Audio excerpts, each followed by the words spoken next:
Shalom, perkenalkan nama saya Septianti Esti Panembunan dengan NIM 2314201165.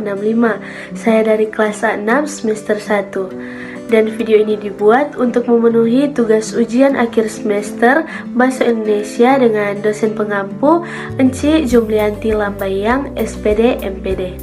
Baik, pada saat ini saya akan membahas tentang penyakit hipertensi. Hipertensi disebut tekanan darah tinggi, di mana terjadi peningkatan tekanan darah secara kronis dalam jangka waktu lama. Penderita yang mempunyai bacaan tekanan darah yang melebihi 140/90 mmHg saat istirahat diperkirakan mempunyai keadaan darah tinggi. Tekanan darah yang selalu tinggi adalah salah satu faktor resiko untuk terjadinya stroke, serangan jantung, gagal jantung, dan mempunyai penyebab utama gagal jantung kronis. Baik, kita masuk dalam klasifikasi tekanan darah pada dewasa. Normalnya 120-130 mmHg, 85 mmHg sampai 95 mmHg. Normal tingginya 130-139 mmHg, 85-89 mmHg. Stadium 1 hipertensi ringan 140-159 mmHg, 90-99 mmHg. Stadium 2 hipertensi sedang 160-179 mmHg, 100-109 mmHg. Stadium 3 hipertensi berat 180-209 mmHg, 110-119 mmHg. Stadium 4 hipertensi maligna 210 mmHg per 120 mmHg atau lebih. Sejalan dengan bertambahnya usia, hampir setiap orang mengalami kenaikan tekanan darah. Tekanan sistolik terus meningkat sampai usia 80 tahun dan tekanan diastolik terus meningkat sampai usia 55-60 tahun, kemudian berkurang secara perlahan bahkan menurun drastis. Penyebabnya yang pertama, hipertensi primer atau esensial adalah hipertensi yang tidak atau belum diketahui penyebabnya. Berbagai faktor diduga turut berperan penyebabnya seperti bertambahnya umur, stres psikologis, dan keturunan. Yang kedua, hipertensi sekunder adalah hipertensi yang disebabkan sebagai akibat dari adanya penyakit lain. Sekitar 5-10% penyebab hipertensi ini adalah penyakit ginjal dan 1-2% adalah kelainan hormon, kontrasepsi oral, dan penyalahgunaan alkohol. Garam merupakan hal yang sangat sentral dalam penyebab hipertensi. Hipertensi hampir tidak ditemukan pada golongan suku bangsa dengan asupan garam yang minimal. Apabila asupan garam kurang dari 300 gram per hari, prevalensi hipertensi beberapa persen saja. Sedangkan apabila asupan garam 5-15 gram per hari, prevalensi hipertensi meningkat menjadi 15-20%. Di samping faktor yang telah disebutkan di atas, faktor lingkungan seperti stres psikososial, obesitas, kurang olahraga berpengaruh besar terhadap timbulnya hipertensi esensial. Gejala hipertensi seperti pada sebagian besar penderita hipertensi tidak menimbulkan gejala, meskipun secara tidak sengaja beberapa gejala terjadi bersamaan dan dipercaya berhubungan dengan tekanan darah tinggi, padahal sesungguhnya tidak. Gejala yang dimaksud dengan sakit kepala, pendarahan dari hidung, pusing, wajah kemerahan, dan kelelahan.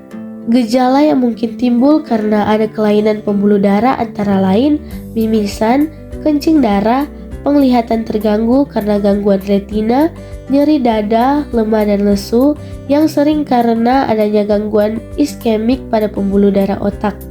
Cara pencegahannya, mengubah gaya hidup dengan berpedoman pada hidup seimbang dengan sehat antara lain seperti berhenti merokok, mengurangi minum alkohol yang berlebihan, istirahat dan tidur cukup, menjaga berat badan dalam batas normal, olahraga dan aktivitas fisik teratur, menghindar dan atasi stres, pengaturan diet yang tepat, lakukan pengukuran tekanan darah secara rutin, minum obat hipertensi secara teratur sesuai dengan anjuran dokter, konsultasi ke dokter bila timbul penyakit lain seperti jantung, diabetes mellitus, gangguan ginjal, dan lainnya. Cara penanggulangannya, penanggulangan hipertensi secara garis besarnya dibagi menjadi dua, yaitu yang pertama pengobatan secara farmakologis dan yang kedua pengobatan secara non-farmakologis. Baik, kita masuk dalam pengobatan secara farmakologis. Pengobatan hipertensi secara farmakologis dilandasi oleh beberapa prinsip sebagai berikut. Pengobatan hipertensi sekunder lebih mendahulukan pengobatan kausal. Pengobatan hipertensi esensial ditunjukkan untuk menurunkan tekanan darah dengan harapan memperpanjang umur dan mengurangi timbulnya komplikasi. Upaya menurunkan tekanan darah dapat dicapai dengan menggunakan obat antihipertensi. Pengobatan hipertensi, pengobatan jangka panjang, bahkan seumur hidup. Pengobatan secara non-farmakologis, pengaturan makanan, mengurangi makanan yang bergaram tinggi seperti ikan asin, makanan kaleng, keju, dan lain-lain, mengurangi seperti gazebo, usus, hati, jantung, otak, serta makanan yang bersantan. Olahraga ringan dengan teratur untuk meningkatkan kebugaran tubuh serta untuk seperti jalan kaki, bersepeda santai, dan lain-lain. Berhenti merokok, istirahat yang cukup, menghindari minuman beralkohol, mengendalikan berat badan, periksa kesehatan secara teratur ke pelayanan kesehatan.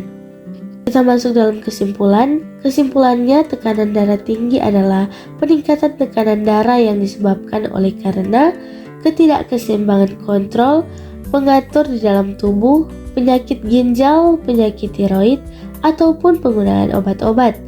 Usia merupakan faktor resiko yang paling sering menjadi penyebab terjadinya peningkatan tekanan darah.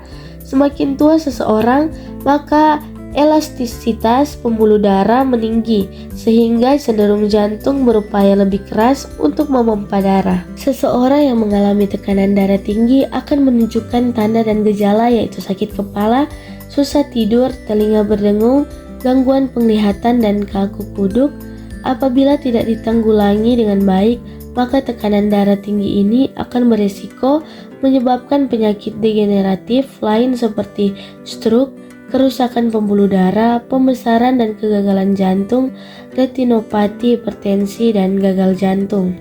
Saran, mengingat akibat lanjut yang tidak dapat diduga dari hipertensi ini, maka sangat diperlukan perhatian dari berbagai pihak untuk mencegah terjadinya komplikasi hipertensi. Pencegahan yang dapat dilakukan diantaranya adalah pengaturan diet pada klien dengan hipertensi, yaitu dengan diet rendah garam dan rendah lemak. Baik, sebelum saya menutup video pada saat ini, izinkan saya untuk mengajak teman-teman yang masih mencari-cari atau masih bingung ingin berkuliah di mana, mari bergabung bersama kami di Universitas Pembangunan Indonesia Manado. Sekian dari saya, terima kasih. Sip, wop you.